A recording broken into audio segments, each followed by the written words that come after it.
Good evening, First Assembly. I am Tunisha Hubbard, and I am covering Wednesday Word for our lead pastor, Pastor Wes Johnson. And tonight, we're going to talk about tides. Not tides, like paying tithes, but tides, like that come in at the sea. So, let's dig in.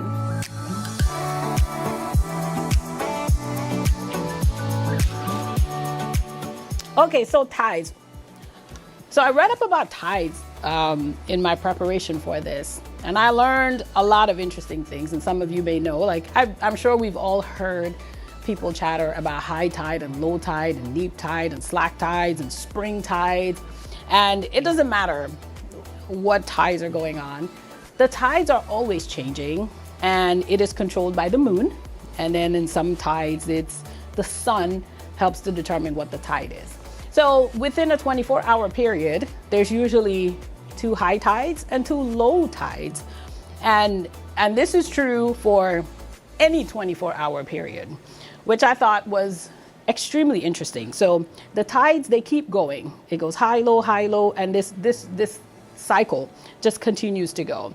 And it's called NOAA, N-O-A-A, the National Oceanic and Atmospheric Association. They can actually track tides. So they have a tide chart because the moon controls the tides are predictable. So they can chart it out. Now, where it gets interesting is there are a lot of factors that affect the tide. So one of them is the seascape. So the actual shore that will affect, right, the way it's designed, whether it's a bay, so it's cut in, whether it's a big open shore, whether it's a small space, a large space, all of these things affect the tide, right? It'll affect how that tide is experienced, how long it is, and how severe it feels. And then the air pressure affects the tide, right? And this one is an inverse relationship. When the pressure is high, it forces the tide to be low. And when the air pressure is low, it forces the tide to be high. And so if according to the moon, this would already be a high tide, if the pressure is low, then the tide would be that much higher, right? It becomes more severe because the air pressure is pushing down on it. So just keep these things in mind. And then one final factor that we know affects the tide is the wind. So the wind, and now, we can't control the wind, whether the wind blows east, west, north, south, all of that will affect the tide. And so now NOAA, they'll put out a tide chart, but then they'll tell you that you have to go to your local tide chart because what is going on in your local area is affected by all of these other factors, right? So in your area, what is the wind like? What is the atmospheric pressure? What is the shape of the shore? This would all affect, right, whether it's a high tide or low tide, how long the high tide lasts, how the tide is affected. And then tides are good for different things, right? During a high tide, you might go boating because the water is so much higher than the rocks and all of the debris that it would be easy to navigate the oceans. So that's a great time to go boating. And a lot of people go fishing when there's a high tide. And I know some people even track the tides so they know when to go fishing. And then when it's a low tide, you might find that it's easier to explore the ocean, right? Because the water is washed away, right? We get a lot of tide pools. You can see coral reefs. You can see all of the life that is normally underneath the sea. And so this is what we have to understand is the tide is always changing, right? The tide changes. It's on a cycle. The local factors, the local circumstances affect the tide, and each tide is good for different activities. So you have to know what the tide is in order to know what it makes sense to do. Now, all of this probably makes sense if you are just a person who does a lot of water activities. If you're not, just hang in there with me. And so we're going to talk about this. Now, our lives can kind of look like the way tides work, right? In Ecclesiastes 3, 1-8, the Bible talks about the seasons, right? This is a very well-known passage, and it begins with, "To everything there is a season and a time for every purpose under the sun." And then it goes on to say, right, there's a time to live, there's a time to die, there's a time to sow, a time to reap, a time to kill, and all of this, right? There's a time for war, there's a time for peace. And this is very much like the tides that happen, right? These seasons in our lives, they come and they go. And then there are factors that would affect how we experience them, right? So just like the tide is affected by the shape of the land, our seasons in our lives are affected by the landscape, like our landscape, which would be the condition of our hearts and our relationship with Christ, right? So when our situations start to arise, right, whatever is going on in our heart, it can make our season worse, or it can make it less severe, right? And again, just like the tide, the things that are going on around us will affect how we experience the tide. And the pressures of life, right? Just like the air pressure, the pressures of life will affect what is going on in our seasons, right? It will affect whether everything is more severe. It will affect whether things are lessened. It'll affect how we respond to people during our seasons. And so we have to be aware of ourselves. We have to be aware of what our hearts are like. What is our relationship with Christ? What are the circumstances in our lives that can affect how we are experiencing the things we experience? And then finally, there's the wind, right? In the Bible, one of the very first descriptions of the Spirit of God is ruah. And this word, this Hebrew word, means wind, breath, or spirit. So the Spirit of God. And just like the wind affects the tide, the Spirit of God affects how we experience the tides. Now, one of the things about the wind and the tides that is very interesting is when the wind blows, it can change how the tide is experienced. So if there's a high tide, which means that there's a lot of water coming in, if the wind is blowing against it, it can blow it out, and you might think that it's a low tide, right? This is because of what the wind is doing. And it's the same thing. We could be experiencing a situation, and then the Holy Spirit comes in, and he's moving against that situation in such a way that when we start to experience it, we experience it as the opposite of what it is, right? And we've probably all had times like this, right? Something is going on in our lives, and we expect to be angry, but then we find that we're not, right? And that is the work of the Spirit. That's the Spirit blowing against that season, right? That time to be angry, and that is the season. But because the Spirit is there and the Spirit is moving, that whole situation is beginning to be experienced differently. And so this is, we're just saying, now, that is just a parallel. So now we're going to go into the Bible and look at a few examples of just situations that happen and how we can, let's figure out from these situations what a change in the tide might look like and how we can ensure that we are experiencing this to the fullest. So the first one we're going to look at is Luke 5, 1 through 11. And this is where Jesus calls his disciples. Now, the people who are the characters here it's Simon Peter and James and John, the sons of Zebedee, are the ones who are mentioned by name in this story. And so Jesus there's a crowd following him. So he wants to get away. He comes on the shore. He sees two empty boats. He jumps in one of them with Simon Peter, and he says, let's push away from the shore. He teaches from the boat, and then he tells Peter, go out some more and throw your net over. And Peter says, okay, we've been fishing all night and we haven't caught anything, but because you said so, we're going to go ahead and do it. So he throws over his net, and the catch is so big that his nets start to tear. He has to call, I believe it's the sons of Zebedee, to bring their boat. And both of them, their boats are filled now with fish, and the boats are still sinking. And so this is an example of the tide had changed. And one of the things we have to remember about the tide is always changing. We don't always know, right? So Simon Peter had been fishing all night, and he's a fisherman. So he knows that the season for fishing is over. We're going to have to go away and come back, right? And if he is following what I learned about the tides going up and down, right? It's about another 12 hours before we're going to hit another tide where I can fish. But then the Lord says, no, come out, do something different. Do what I'm telling you to do. And then it turns out that the tide had changed. Something had changed, but Peter didn't know. All right, let's go to the next example. We're going to keep that in mind.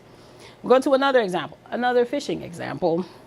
This one is taken from John 21, verses 1 through 14. And at this time, Jesus, this is one of Jesus's appearances after his resurrection. And he appears, the story is being narrated by the disciple who describes himself as the disciple whom Jesus loved.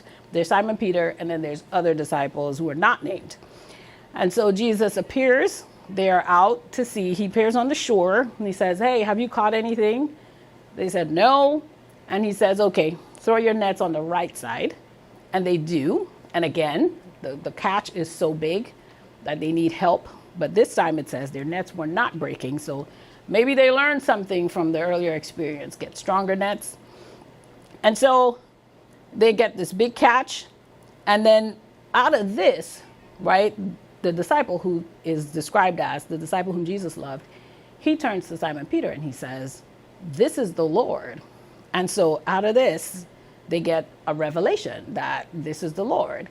And in the previous example, Simon Peter had said the same thing, right? He realized after they had done this counterintuitive action, they went out further through their nets, and Simon Peter had said, oh my gosh, Lord, I got to get away from you because I am so sinful, right? So his sinfulness was exposed, and he began to realize that Jesus is the Lord.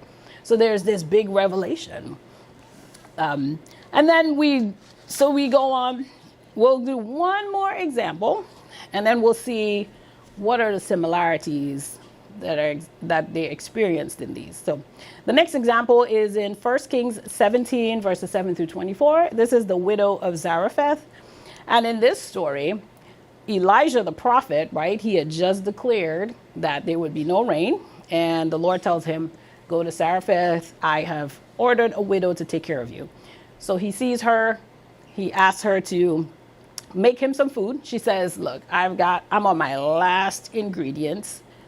If I make you something, like I was going to go make myself something, for me and my son, or we're going to die. And he says, well, just make me something first and then you'll make something. And so she does this. Her ingredients never run out. And then later on, her son dies. She goes to the prophet. She says, what have I done? Have you come to live with me so you could expose my sin and bring death on my son? Elijah prays and her son is raised to life. And then she says, well, now I know that you are truly a man of God and that the truth is within you. And so again, we're seeing that she also got a revelation, right? After all of these things, she got this revelation that like there's something else going on here. And so what we can kind of pull from all three of these examples, right? One of the first things is in each of these stories, the characters are doing exactly what they always do, right? The fishermen are fishing. The widow is cooking, right? Like these are things that she is normally doing when the change of the tide happens. And the change in the tide is so subtle that they don't even realize. They don't realize what is going on until they are told to do something. And it's when they act in faith that they can see the result of it. Then they can experience what the change tide looks like. And in all three cases, this was true. Because in the first example, when Jesus was initially talking to the disciples, they did not know him. They knew that there was a crowd following him, but they did not know him to be the Lord. And he just said, yeah, go on out, throw your nets. And they did it. They obeyed. And that obedience, that act of faith, is the thing that opened up the experience. And then the experience is what opened them up for a deeper revelation of what was going on. And so for us, it's going to be very important that we have to follow, right? We have to understand what the Lord is doing, right? So we're going to make sure that the circumstances in our lives are good. We got to look at our heart. We got to have a relationship with the Lord, and we got to be sensitive to the move of the Spirit. And then once the Lord prompts us to take an action, we have to step out in faith, because this is where the faith is what begins to open things up, right? That obedience is what opens us up to the blessings of the Lord. It opens us up to see something different, to see something beyond where we are. And now, how would we even know? Like, what would this look like in our lives? So we're thinking through this, and it might be something simple, right? Like you're just going through your day and you're at work, whatever your job is, and just like the fishermen, you get this idea to do something just a little bit differently, right? Instead of casting your nets to the left, you cast it to the right? So the Lord might be saying, okay, when you're at work, you're working in your Excel, you know what, how about if you put a column that says this?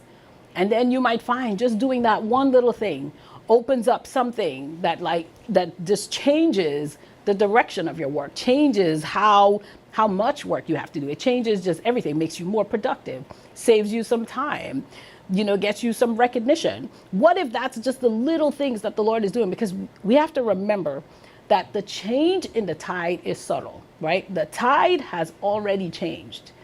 And we are not going to know, we are not going to experience it until we begin to take the actions that the Lord wants us to take. And he wants us to take those actions because that gets us from where we are into a place where we are experiencing his mighty hand, and into a place where we get a deeper revelation of him, where we can go deeper in our relationship. But we've got to obey, right? He's brought us this far. He's given us so much. And now it's time for us to take that step. And it could be something very, very small. Again, because the shift is subtle. And it might even look like maybe you've had a lot of pressure in your life. Right? And then we've learned from the tide, right? When the pressure is high, the tide gets low. And when the tide gets low, this is a great time to explore. This is a time when things that are beneath the surface get exposed. And maybe that's where we are. And if that's where we are, we just have to lean into it. We have to look into this thing, look at what is beneath our surface, look at what the Lord is showing to us. What do we need to change? What do we need to keep? What do we need to just modify just a little bit in order to get to where the Lord wants us to be? So we can get to the place where we are experiencing this new thing that the Lord has in store for us. And we know that he does, because every good and perfect gift comes from God, and he has good gifts for us. He's just waiting for us to step in there and take hold of them. And then it might feel like, maybe you just feel like that you have to leave some things, some habits, perhaps even some people behind, and you just have to make a different choice. Maybe that's what it is. And it might feel like something big, or it might feel like something really small. But let's just start. Let's start taking those actions. Let's start walking it out so that we can step into what the Lord has for us. So again, the tide has already changed. When we look at the world, we look at what's going on in the world, and we know what the Lord promises. We understand that as children of the King, that we are secure. We know that what he has for us is good. And if we are not experiencing that, now that does not mean that you will never have issues, because even in one of these examples, right, they got a great catch, but their boat was sinking. Now the boat sinking, that is not a great thing, but that does not mean that they're in the wrong place. So understand me, right? If the tide has changed and it is good for us, but it does not mean that everything is peachy keen and it's just a bed of roses, right? We are still living on the earth. We can experience, we know that all of these things will come. And as we continue to go, the Lord will reveal difficult things to us. He will draw us closer to him. But the difference is when we're beginning to experience the Lord, because you get that revelation. And when you get that revelation, you understand that all of this is it's just leading us to Christ. It is just pulling us closer to him. And then we will be encouraged to help others experience what we are experiencing, because this is what it's all about, right? The Lord wants everyone to come to him. And so let us put ourselves in a position to be able to experience this new changing in the tide. The tide has turned. Put yourself in the position to experience it. We will be happy to have you come out and worship with us. We worship every Sunday morning at 10:30. We have Sunday school for adults and children at 9:15, and then we have our in-person Wednesday night Bible study. So if you want to get into more discussions about the things that we're talking about on Wednesday, come on out on a Wednesday night and join us. Have a blessed week, and don't forget to tell someone about Jesus.